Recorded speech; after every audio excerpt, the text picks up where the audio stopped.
Pemirsa Ketua DPD PDI Perjuangan Provinsi Bali yang sekaligus tim pemenangan Ganjar Mahfud Bali, Wayan Koster menggunakan hak pilihnya di DPS 11 Dusun Dukuh Desa Sembiran Kecamatan Tejakula Buleleng. Koster yang datang bersama istri dan anak terdaftar di nomor DPT 286.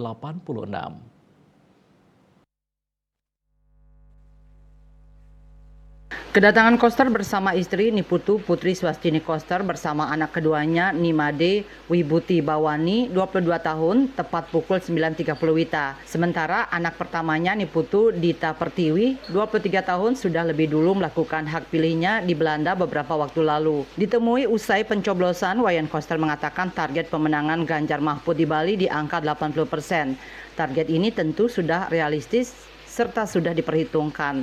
Angka 95% ini sebagai spirit dan motivasi para kader yang bertarung di Pileg agar bekerja ekstra keras. Ditanya terkait suara Ganjar Mahfud di desanya, Koster pun optimis masyarakat sudah cerdas untuk menentukan pilihannya dan memilih pemimpin yang berkualitas.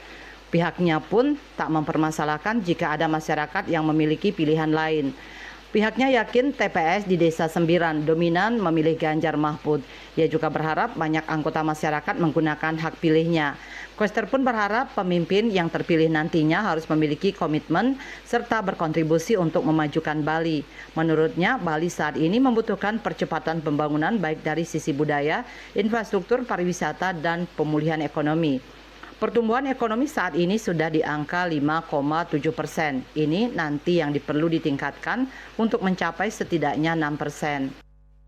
Pemilih sehingga bisa mencapai target optimal. Tentu saja target yang realistis itu adalah yang memang sudah diperhitungkan, dipetakan. Ya, mudah-mudahan di Bali itu bisa mencapai 80% Pak Ganjar. Pak, pemantauan nanti di sini atau ke Denpasar, Pak? Habis ini saya siang akan ke Denpasar karena di DPD PDI Perjuangan itu ada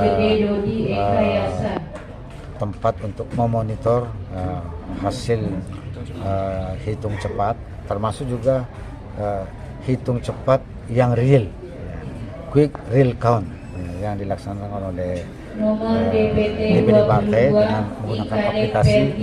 Kira-kira malam hari ketahuan.